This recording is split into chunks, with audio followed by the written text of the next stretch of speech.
रमाबाई आंबेडकर यांचा जन्म एका गरीब कुटुंबात झाला होता.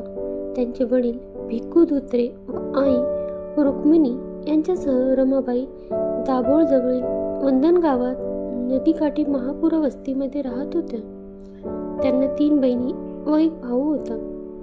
भिक्खू दाभोळ बंदरात माशांनी भरलेल्या टोपल्या बाजारापर्यंत पोहोचत असत.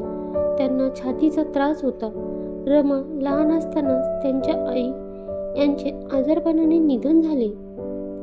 आईच्या जाण्याने कवळ्या रमाच्या मनावर आघात झाला.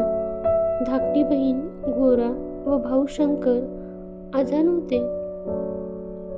काही दिवसात वडील भिक्खू यांचेही निधन झाले. पुढे पलंगकर काका व गोविंद पुरकर मामा मुलांना घेऊन मुंबईला भायखळ्याच्या मार्केटच्या चाळीत राहायला गेले. रमाई व भीमरावांचे लग्न भायखळ्याच्या भाजी मार्केटमध्ये इसवी सन 1906 या वर्षी झाले. विवाह प्रसंगी बाबासाहेबांचे वय 14 वर्ष तर रमाईचे वय 9 वर्ष होते. लग्नानंतर रमीचे नाव रमाबाई झाले.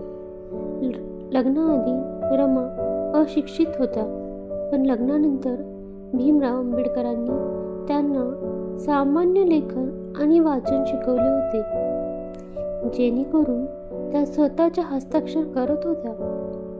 डॉक्टर आंबेडकर रमाला रमू म्हणून संबोधत असत. रमाबाई बाबासाहेबांना साहेब म्हणत असत. त्यावेळी भीमराव मुंबईच्या BIT चौल पायवाडी परळ येथे कुटुंबासमवेत राहत होते. डॉक्टर भीमराव आंबेडकर जानेवारी 1913 मध्ये बडोदा राज्य सैन्यात लेफ्टनंट म्हणून नेमणूक झाल्यावर बडोदाला गेले. परंतु वडील रामजी सपकाळ यांच्या आजारामुळे लवकरच मुंबईला परतावे लागले.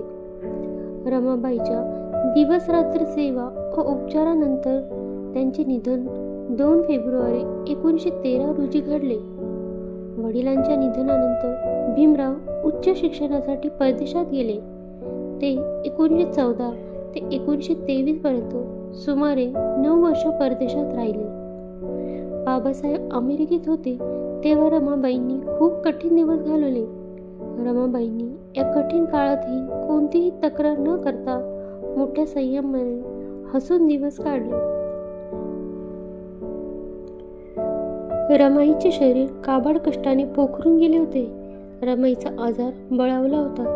इसवी सन 1935च्या जानेवारी महिन्यापासून रमाईचा आजार वाढतच चालला होता. मे 1935ला तर आजार खूपच विकोपाला गेला.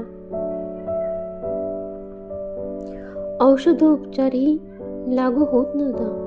एप्रिलच्या शेवटच्या आठवड्यापासूनच बाबासाहेब आजारी रमाच्या जवळ बसून राहू लागले.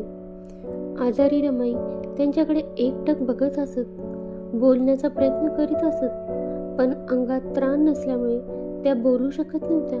त्यांना स्वतः बाबासाहेब औषध देत असत आणि मोसंबीचा रस स्वतःच्या हाताने पाजण्याचा प्रयत्न करीत असत. बाबासाहेबांच्या आग्रहामुळे रमाई थोडी मोसंबीचा रस पीत असत. त्यांचा आजार काही केलं बरा होत नव्हता आणि बाबासाहेबांवर दुःखाचा फार मोठा आघात झाला. दादरच्या राजगृहासमोर लाखो लोक जमले होते. यशवंतरावाबरोबर दिनांना पोरका करणारा दिवस उजडला. 27 मे 1935 रोजी सकाळी 9 वाजता रमाईची प्राणज्योत मावळली. सर्व परिसर आकांतात बुडाला. कोट्यावधी रंजल्या कांजल्यांची रमाई माता त्यांना अंतरली होती. दुपारी 2 वाजता रमाईची प्रेत यात्रा वरळी स्मशानाकडे निघाली. आम्हा दुरावली मायेची सावली, निर्वाण पावली आमची रमाई माऊली. पहाडासारखा महामानव डॉक्टर बाबासाहेब आंबेडकर ढसाढसा रडले.